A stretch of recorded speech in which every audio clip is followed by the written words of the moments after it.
Let's make a DIY fabric gift bag, perfect for the holidays. So welcome back. Today we're going to be using some cotton fabric as well as a free pattern online. I will be sure to link it in the description to make a really cute, easy DIY gift bag.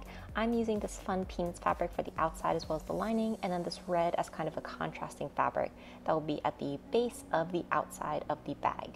Now this bag pattern that I found online, I am going to be changing it slightly so that you do not need to get magnets. You also don't need to worry about adding grommets or adding a whole handle. This is going to be a really simple little gift bag that you can make very quickly, and it'll be perfect for any of your holiday needs. So the first step is to start cutting out the pattern pieces.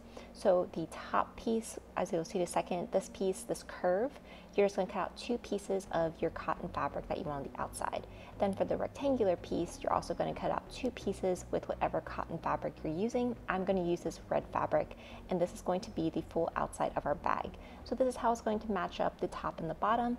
And then what you're going to do is, with right sides together, pull the red fabric up over the top of the fabric, and then we're going to pin this so that we can take a seam all the way across.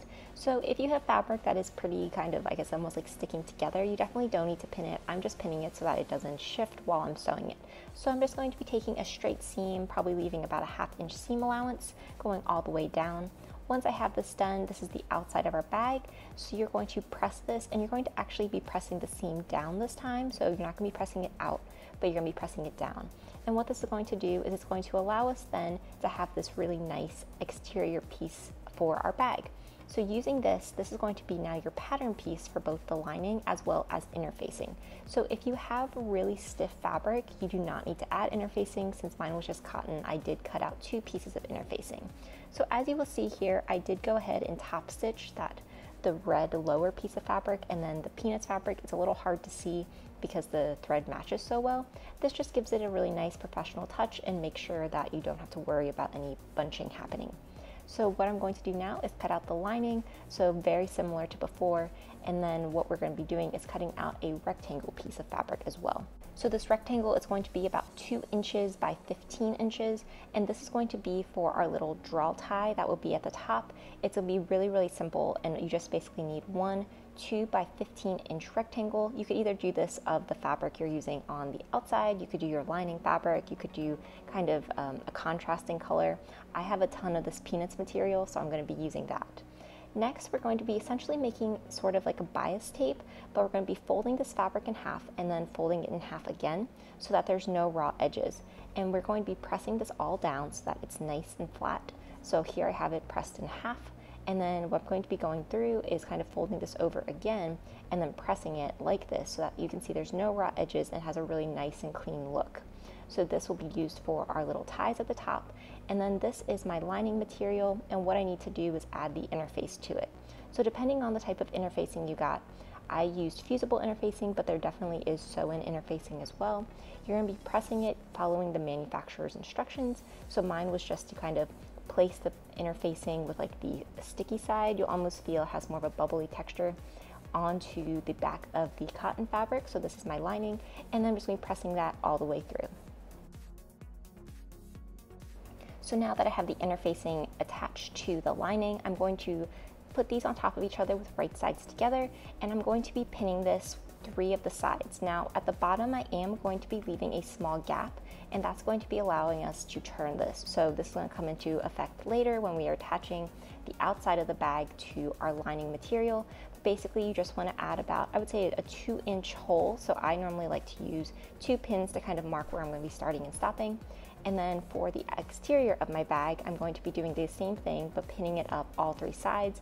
This time I do not need to leave a hole. So now I'm going to sew these with a nice straight stitch all the way around, and then on that lining, leaving the gap. So here is me sewing the exterior of the bag, and then so this is the lining. So you can see when I get to those 2 pins, I'm going to stop and I'm going to leave this as a blank. So there's going to be no stitches there. And then I am going to be taking a straight stitch for that drawstring material, so our little ties. So I'm just taking a straight stitch all the way down where the fold was, and then at the end of that, I'm folding this fabric up, and then I'm going to kind of fold it again in on itself just so there's no raw edges and it's very clean and neat looking.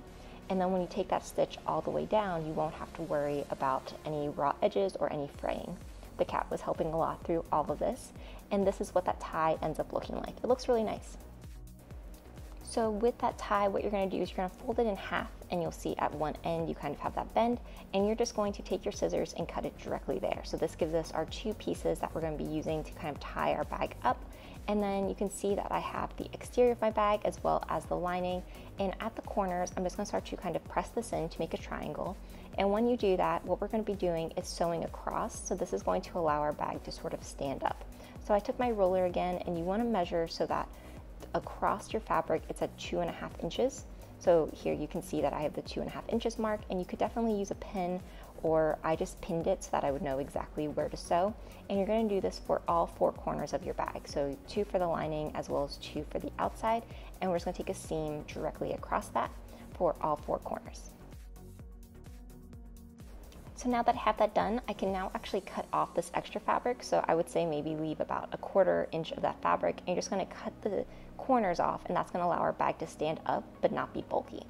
So what we need to do now is basically attach the outside of our bag to the lining. So I flipped the outside of my bag and put that into the lining material so that it was all nice and kind of snuggled in there.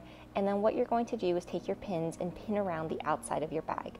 This is where we're going to be attaching our drawstring as well. So you're going to be putting your little string inside of your bag and then pinning that to the curve, and then you'll go around and do the exact same on the opposite side. So using your tie, putting that into your bag and pinning it there.